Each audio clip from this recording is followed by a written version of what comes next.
हरिनगर जो कि waste Delhi Lok Sabha seat के अंतर्गत आता है। बड़ी खास बात है, आज जब हम प्रोग्राम ये कर रहे हैं, अब पूरी तरह से दिल्ली की जो लड़ाई है, चुनावी दंगल में सट हो गया। बाकी 3 सीटों पर भी कांग्रेस की तरफ से जो उम्मीदवार पर पशुपेश था वो क्लियर हो गया। उदित राज, कन्हैया कुमार, जेपी अग्रवाल, ये वो नाम है जो कि कांग्रेस की तरफ से सामने आ गया। हालांकि सीट की बात करें वेस्ट दिल्ली, यहां पर महाबल मिश्रा वर्सेस कमलजीत सहरावत, यह मुकाबला है बीजेपी और आम आदमी पार्टी के बीच में। मुकाबला कैसे देखा जा रहा है? अरविंद केजरीवाल से मुलाकात करने के लिए भगवंत मान पहुंचे हुए हैं तिहाड़ जेल के अंदर। बहुत सारे मुद्दे सभी पर बात करूंगा, लेकिन सबसे पहले इस बार के मुकाबले से हम शुरुआत करते हैं। इस बार मुकाबला कैसा है?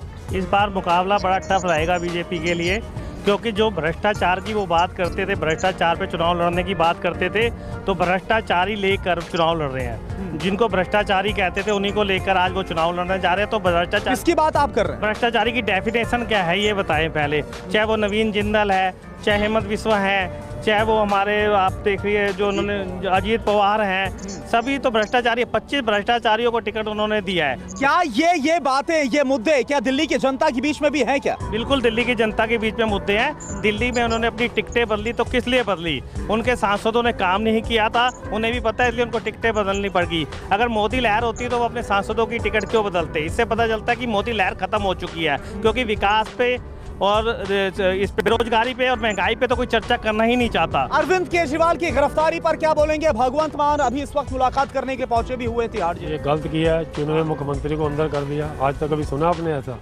कोई उसके पास कुछ मिला?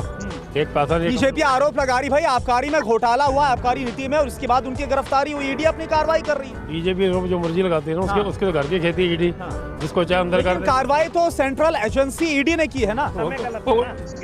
समय की बात नहीं है, वो किसके थ्रू काम कर रही है? बीजेपी के थ्रू। जो बीजेपी कह रही है वो कर रही है। अगर आज केजरीवाल बीजेपी ज्वाइन कर ले, इससे बड़ा ईमानदार धरती बंदा नहीं होगा कोई। उसके बीजेपी ज्वाइन करने की देरी है।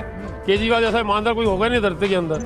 ये क्या मैसेज जा रहा है गिरफ्तारी के बाद और इस वक्त जो पूरा परिदृश्य बना है, क्या मैसेज जा रहा है? मैसेज यही जा रहा है कि बीजेपी सोच रही है कि केजरीवाल को अंदर करने के बाद हमें पॉजिटिविटी मिलेगी, पर इसका जनता के अंदर गलत मैसेज जा रहा है।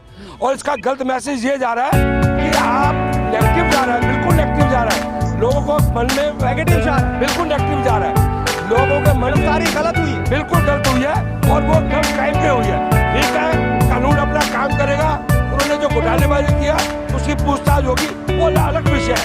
पर चुनाव के टाइम ये गिरफ्तारी करना, लोगों के मन में भ्रम डालना, ये बहुत बड़ा बीजेपी के लिए गलती होगा। ठीक है, आप क्या बोलना चाहें इस बारे में? इसी बारे में भाई जो गिरफ्तारी हुई है ईडी की तरफ से बोला जा रहा है, हमारे पास एविडेंस है। दिल्ली हाई कोर्ट की तरफ से राहत मिली या सुप्रीम कोर्ट में सुनवाई होने वाली है। जी, एविडेंस की बात करते हैं। अगर आप संजय सिंह की बात करते हैं तो उनको किस भी आप की बेल दी गई है, कोई एविडेंस नहीं मिला। 6 महीने 4 महीने रखने के बाद के अंदर आपको किसी प्रकार का कोई प्रूफ नहीं मिला। जब ऑलरेडी ये बताया गया है, ये कानून बन गया ना पीएमएलए का। ये कानून ऐसा है कि इसके अंदर कोई आपकी सुनवाई नहीं है। लेकिन पिछले दफा दिल्ली हाईकोर्ट में बात रखी गई, 9 समन जारी किए गए, अरविंद केजरीवाल सामने नहीं आए। ये कहा गया पर्याप्त एविडेंस है, जिसके बाद गिरफ्तारी हुई। अरविंद केजरीवाल अपनी बेल नहीं मांग रहा, पहली बात। अगर बेल मांगी होती, अरेस्ट को चैलेंज किया गया, गिरफ्तारी को चैलेंज किया। गिरफ्तारी हाँ की इलीगल की है। उनका कहने का मतलब यही है। वो आप भी समझते हैं, ये जरूरी नहीं कि ये बातें सारी बताने की जरूरी है। वो जिस हिसाब से बताइए ना, आम जनता सोच क्या रही है, आप बताइए ना। वो यही इसीलिए उन्होंने ये प्ली डाली है कि अगर ये मेरे को अगर यहाँ से राहत मिलेगी तो जितने भी बंद हैं वो सभी को राहत मिलेगी। हाई कोर्ट तक बीजेपी ने अपने अंडर कर रखा है सब कुछ, तो हाई कोर्ट तक ऐसा कुछ भी नहीं होगा, क्योंकि ईडी जब आप बात करते हैं, बहुत बड़ी बात, बहुत बड़ा आरोप लगा, बात कर रहे हो, बहुत बड़ा आरोप लगा, मैं आरोप लगा रहा हूँ बीजेपी के ऊपर। बीजेपी के ऊपर आज महंगाई के ऊपर बात क्यों नहीं करती? आज बेरोजगारी पर बात क्यों नहीं करती? सिर्फ आप बीजेपी के लोग सिर्फ हिंदू मुस्लिम 370 और राम मंदिर को छोड़ दें, उनके पास कोई मुद्दा है ही नहीं। ये मैं चैलेंज करता हूँ। ये 4 चीजें वो एक तरफ रख दे। संकल्प पत्र देखा आपने? संकल्प पत्र देखा बीजेपी का मैनिफेस्टो? सब बकवास। उसके अंदर महंगाई की बात कहाँ है? उसके अंदर बेरोजगारी की बात कहाँ है? उसके अंदर करोड़ों रुपए का जो इलेक्ट्रॉनिक ब्रॉड है उसकी बात कहाँ है? बात कही तो गई है युवाओं के लिए। क्या किया आज? जो उनका CIDSE गवर्नमेंट का, एक करके देखो, जो गवर्नमेंट का एक संस्था है जो सर्वे करती है वो कह रही है बेरोजगार सबसे बड़ा मुद्दा है। ये आम पब्लिक ये कह रही है, ना आम पब्लिक कह रही है, ना टीवी सर्वे कह रहा है। ये बीजेपी की जो अपनी ग्रांट लेती है CIDS, उसका ये कहना है कि बेरोजगारी आज हिंदुस्तान में सबसे बड़ा मुद्दा है, महंगाई सबसे बड़ा मुद्दा है, नारी शक्ति है ये बीजेपी। क्या आप कुछ बोल रहे थे, क्या है आपके लिए सबसे बड़ा मुद्दा? कहना चाह रहा हूँ कि पिछले 10 वर्षों में मोदी सरकार ने क्या किया? सिर्फ हिंदू मुसलमान, इसके अलावा कुछ नहीं किया। लेकिन बीजेपी विपक्ष पर आरोप लगा रही है रोजगार देने की बात थी, कहाँ है रोजगार?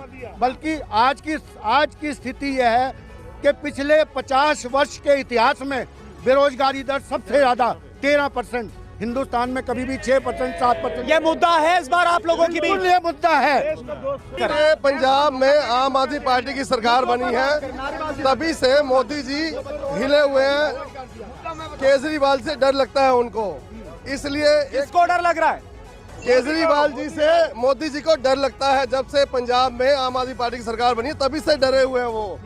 दिल्ली में 7 सांसद कोई काम नहीं करते थे, इसलिए उन्होंने चेंज कर दिया कि कहीं दोबारा हम हार न जाए। अरे भाई एक बात बताइए, बड़ा सिंपल सवाल है। एक मेरा सवाल 2014-2019 की बात करें, सातों की सातों सीटें क्लीन स्वीप बीजेपी के पास गए, तो फिर काहे का डर? क्यों आपको लग रहा डर लग रहा? अब की बार एमसीडी आम आदमी पार्टी की बन गई। दिल्ली में विधायक आम आदमी पार्टी के हैं, इनको डर है कहीं सांसद भी हमारे आम आदमी पार्टी के ना बन जाएं। इलेक्शन के दौरान ऐसा घिनौना काम करने का, जब रावण का अंत आया था उसे सीता का हरण किया था, इन्होंने तो राम का ही हरण। चलिए आप अपनी बातों को थोड़ा संयमित होकर रखिए। आप क्या बोल रहे हैं? मैं ये कह रहा हूँ, अगर आपके 400 पार का नारा आप दे रहे हैं तो आपको किसी का डर है? आप दिल्ली के 7 MP चेंज कर रहे हैं, हरियाणा का मुख्यमंत्री, क्योंकि आपको वहाँ पर 10 में से 6 कैंडिडेट वो कांग्रेस को, ईडी का, अपने लोगों में विश्वास नहीं है। अगर आप 400 पार का नारा लगा रहे हैं तो आपको किस चीज का डर है? 2 मिनट बात करने दीजिए। जब तक आप 400 का नारा लगा रहे हो तो आप किसी का डर है? आप पूरे के पूरे MP चेंज कर रहे हैं दिल्ली के अंदर, हरियाणा के अंदर चीफ मिनिस्टर चेंज कर रहे हैं, आप सारे के सारे चेंज कर रहे हैं। क्यों कर रहे हैं? क्योंकि आपके अंदर कहीं का डर है ना। आप हरियाणा में 10 में से 6 सीटें कांग्रेसी को, जो आप कहते हैं भ्रष्टाचार है, आप भ्रष्टाचार में आके एक वॉशिंग मशीन बीजेपी मुद्दे दिल्ली की जनता बिल्कुल। कितनी यूनिवर्सिटी बनी, कितने स्कूल बने, उसका कोई आंकड़ा है? कितने यूथ रोजगार नहीं है बच्चों के पास, उनका क्या है? वो विदेश जा रहे हैं आज पढ़ने के लिए, यूनिवर्सिटी। बीजेपी सरकार कह रही है कि हम काम कर रहे हैं, लेकिन कहाँ बन रही है सर? अच्छा, आप एक युवा है, आप कैसे देख रहे हैं इस बार चुनाव को? सर हमने यहाँ पे ग्रेजुएशन कर ली, मास्टर्स कर ली, लेकिन जॉब ही नहीं है। क्या करेंगे उन डिग्रियों का? हमें ये बोला जाता है, रोजगार आपके लिए मुद्दा बना हुआ है? बिल्कुल है। हम लोगों को ये बोला जाता है कि पकौड़े बेचो, सड़कों पे जाके चाय बेचो। भाई चाय वाला एक PM बन गया, हम सारे PM नहीं बन सकते। हम लोगों को नौकरियां चाहिए, हम लोगों को रोजगार चाहिए। हम लोग नहीं बैठ सकते। हम पढ़ते हैं, हाँ जी, पढ़ाई के बाद जॉब नहीं मिलती, नहीं मिल रही, सब बाहर जा रहे हैं, फॉरेन जा रहे हैं बेचारे। हम अच्छा यहाँ पर पीछे आना चाहूंगा। आप बताइए, आप लगातार कुछ बोलने की कोशिश कर रहे हैं, इस बार का मुकाबला कैसा है? जो सब कुछ हो रहा है, अरविंद केजरीवाल जेल के अंदर है, विपक्ष निशाना साध लोगों की आंखों पे चश्मा लगा हुआ है। जब ये चश्मा उतरेगा अनभक्ति का, तब मोदी जी को पता लगेगा क्या सही है क्या गलत है। और हम ये जवाब वोट से देंगे इस बार, ये जेल का जवाब वोट से देंगे। बोल रहे वन साइडेड क्या मुकाबला बोल रहे हैं? 5 की 5 सीटें, 4 की 4 सीटें आप जीतेगी, तीनों की तीनों सीटें कांग्रेस जीतेगी। ऐसा लग रहा है आपको? क्या आपको भी लग रहा है कि वन साइडेड मुकाबला इस बार? सर मोदी ने सबको सेटिंग कर रखी है, सारे बीजेपी जितने भी आप कैसे बोल सकते हैं? आप बहुत बड़ी बात बोल रहे हैं, कैसे बोल सकते हैं? उसके हाथ में है, CBI ED उसके हाथ में, सारे जो वो बोलता है वो काम होता है। EVM हटा दो, बैलेट पेपर चुनाव कर दो, गारंटी की बात है। 150 भी नंबर नहीं। आप क्या बोल रहे हैं? 2018 के अंदर नरेंद्र मोदी जी ने PML एक्ट के अंदर धारा 45 के अंदर चेंज करके कि जो भी जिसको अरेस्ट किया जाएगा उसको अपनी जमानत के लिए खुद प्रूफ करना पड़ेगा कि मैं सही हूँ। उसने जबकि उसने ये किया है कि सभी को अंदर कर दिया है। हमको क्यों नहीं किया? और देखो अभी तक ये पता नहीं चला है कि शराब घोटाला कितने का है, कितने अमाउंट का है, किसको किसका है। जो आप बात बोल रहे हैं मैं उसी में एक सवाल जोड़ रहा हूँ कि अगर मैं सही हूँ तो जो नेता इस वक्त जेल के अंदर, वो प्रूफ क्यों नहीं कर पा रहे कि वो सही है या गलत?